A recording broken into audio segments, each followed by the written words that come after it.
Cet après-midi, on a le grand plaisir, Lise, de recevoir Adriana Carambeu. Bonjour Adriana. Bonjour. Bonjour.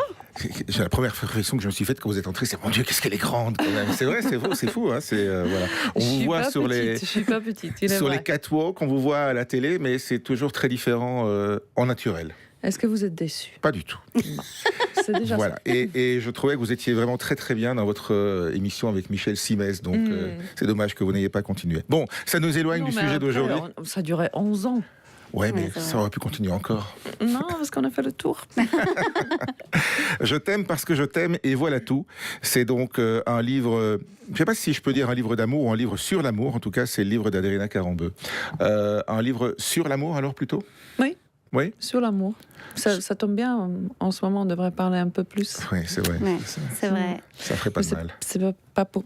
un tout petit peu pour cette raison aussi que je l'ai écrit, car on parle beaucoup de performance, l'argent, réussite, et de l'amour. On parle un peu moins. Le fil conducteur, c'est vous. C'est votre histoire qui est la colonne vertébrale, on va dire, du livre, mais là-dessus viennent se greffer d'autres histoires, des avis de spécialistes. Quelque part, vous avez profité peut-être un petit peu de votre formation médicale, puisque vous auriez pu être médecin si vous aviez continué et si vous aviez eu envie, pour aller chercher des spécialistes, quoi. C'est exactement ça. Je voulais, en fait, tout savoir sur l'amour cette fois-ci. Ouais.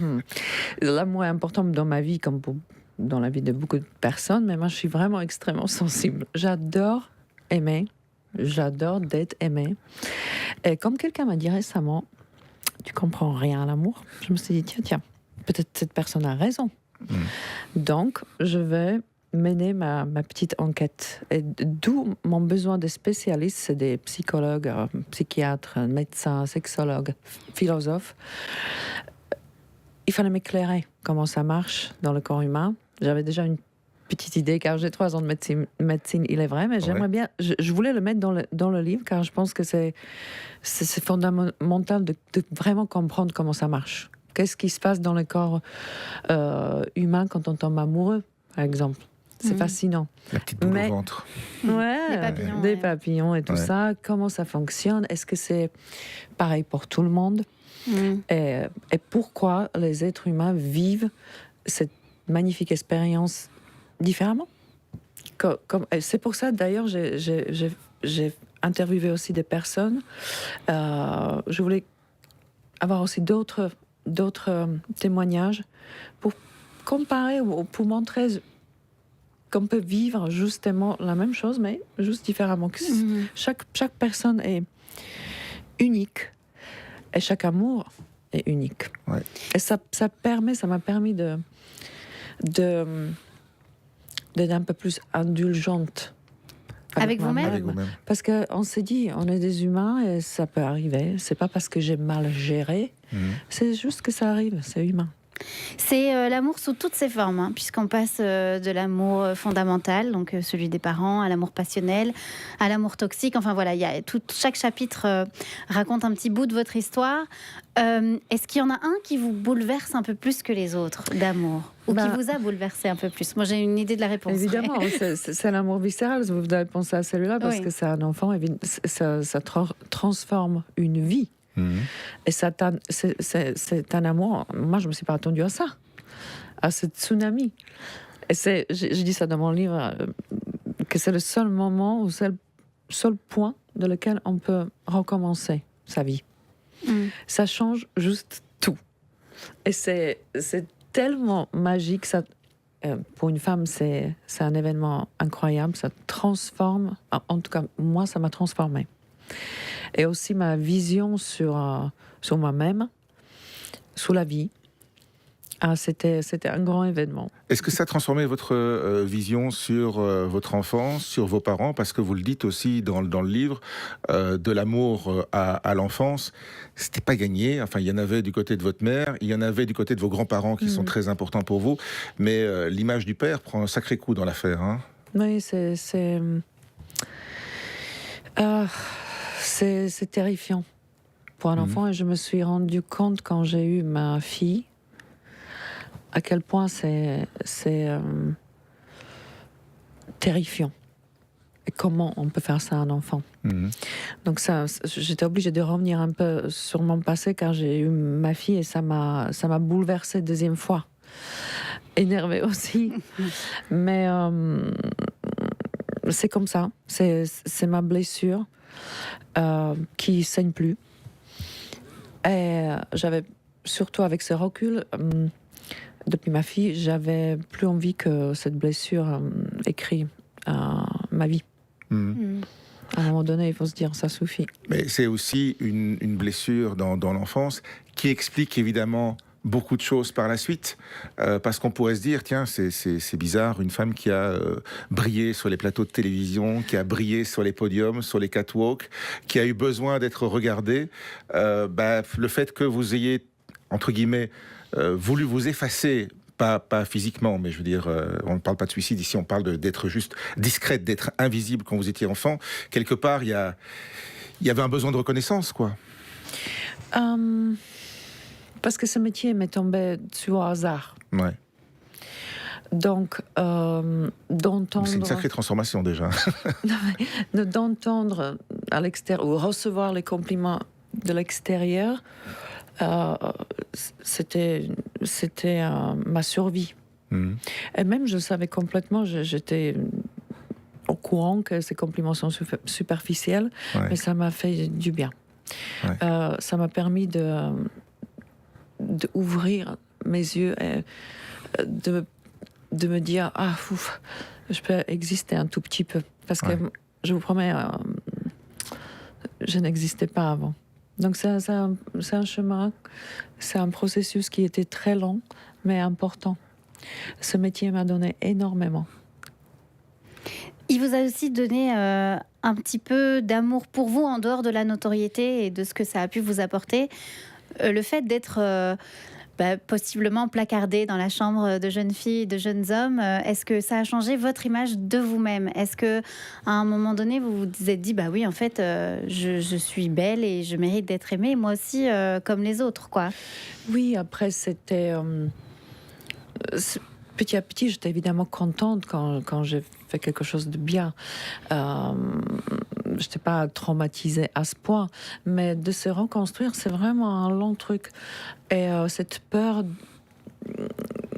de décevoir ou de mal faire, ça tient longtemps. Et surtout, cette envie de plaire. Et en fait, chercher la perfection, je pensais que c'était un truc à faire, mais en fait, je me suis trompée. C'est Christophe André, je crois, qui m'a expliqué dans le livre, je le dis, il faut arrêter de s'observer, de vivre. Et il faut juste gentil avec soi-même. Et c'est là où on obtient le truc fondamental, l'amour de soi. Mais encore, ma fille, elle a tout transformé, parce que je ne pouvais plus exister comme une victime. Je suis une maman et ma fille a besoin d'une maman forte. Et un besoin viscéral de sa mère et de l'amour de sa mère. Il y a différents amours qui sont abordés dans le livre. L'amour passionnel, l'amour toxique. Ce sont des formes d'amour que vous avez croisées, qui ont peut-être été, qui se sont imposées à vous à une époque, et puis on évolue, et puis on change aussi. Mais c'est ça. Encore une fois, moi, je ne regrette rien du tout. Je pense que c'est indispensable d'avoir des expériences différentes pour se rendre compte qu'est-ce que nous font finalement. Ce que j'ai accepté peut-être il y a des années, j'accepterai plus aujourd'hui. Mais si j'aurais pas vécu, peut-être que je serais moins armée. Qui sait ? En tout cas. Aujourd'hui, je sais que j'existe et je sais aussi que je me suis parfois perdue dans les amours auparavant. Comment vous avez envie de transmettre ça à votre fille ? C'est important pour vous de lui dire il faut que tu sois une femme, il faut que tu t'aimes toi avant d'aimer les autres ? J'essaie de la élever comme ça, car justement, j'étais pas aimée. Et c'est la chose la plus importante pour un enfant, de se sentir en sécurité, valorisé et rassuré. et aimer, évidemment. Et puis c'est aussi à ça. Un jour, elle va le lire. Elle va avoir une version de l'amour de sa maman. Oui. Le livre, quelque part aussi, bon, il est écrit évidemment pour toutes celles et tous ceux qui s'intéressent à l'amour ou qui ont connu parfois des moments difficiles dans la vie, parce que ça permet de mettre des choses en lumière et parfois aussi de comprendre des choses qui ont pu nous arriver à nous. Mais c'est aussi pour votre fille plus tard, c'est un témoignage pour elle aussi plus tard? Complètement, j'ai dédié ce livre à ma fille, car bon, je l'ai eu très tard. Donc peut-être à son âge adulte, je serais plus là. Donc en moi, une petite note triste. Non mais oui, quand même. Mais je pense à ça. Ça fait partie de la vie. C'est comme une lettre aussi pour ma fille. C'est détaillé. Écrire un article, faire une interview, c'est pas pareil. Écrire un livre, c'est différent. Bien sûr. C'est vraiment réfléchi, posé et c'est. C'est construit. Oui, c'est un joli, je trouve, un joli héritage, ça se dit. Oui, tout à fait. Et par rapport au fait que vous vous appelez toujours Adriana Carambeu, donc vous avez toujours le nom de votre premier mari. Est-ce que le fait d'avoir été, connue parce que vous étiez aussi une femme ça vous a marqué dans votre vie de femme et par rapport à l'amour, ou bien c'est quelque chose qui est complètement anecdotique en fait? Oui, franchement, moi, ça ne me gênait pas du tout. Après, le nom, je le gardais car j'ai vécu avec ce nom. Je le garde pas du tout par affection, zéro. Mais vraiment, je me suis construit avec ce nom. Oui. Et en aucun cas, je voulais pas reprendre le nom de jeune fille aussi. Et c'est que chez nous, ça se fait. Ma mère, par exemple, a gardé le nom de mon père. Chez nous, ça se fait aussi. Je connais très peu de femmes, moi, qui prennent le nom de leur mari quand elles se marient. Ma femme continue à porter son nom de jeune fille. Mais j'ai remarqué qu'en France, par exemple, souvent, on prend le nom de son mari. Pour moi, ça me paraît... Non, chez nous, on prend le nom de son mari, mais on le garde. Et c'est ça, on le garde même après un divorce. Et pour moi, franchement, c'était vraiment l'histoire de... Tout le monde me connaissait sur ce nom. C'était un peu compliqué, vraiment, logistiquement, de le changer. C'est juste ça. Et l'histoire femme 2, non, moi j'ai cherché... Enfin, c'était hasard. Ça me dérangeait pas du tout. D'accord. Je trouvais la question légitime par rapport à votre bouquin. Et puis, il y a le dernier chapitre quand même qui s'intéresse à l'amour d'aujourd'hui, qui est quand même beaucoup plus lumineux et beaucoup plus serein. En tout cas, il a l'air... J'ai retenu un amour apaisé. Oui, c'est beau. C'est très, très ça. beau. Parce que c'est un amour et vraiment ça... Moi, je le ressens. Je me sens en paix. Mais vraiment, qu'est-ce qu'on peut souhaiter de plus beau que ça? Il n'y a rien à lutter, rien à courir après. Tout coule de source, quoi. Ouais, mais c'est waouh. Waouh, c'est ce qu'on souhaite à tout le monde, en fait. C'est ça, c'est que c'est pour une fois, c'est vraiment... c'est facile. Juste. Il y a une justesse. Après, évidemment... beaucoup de chance. C'est vrai cette histoire que, en fait, c'est un amour qui aurait pu démarrer beaucoup plus tôt.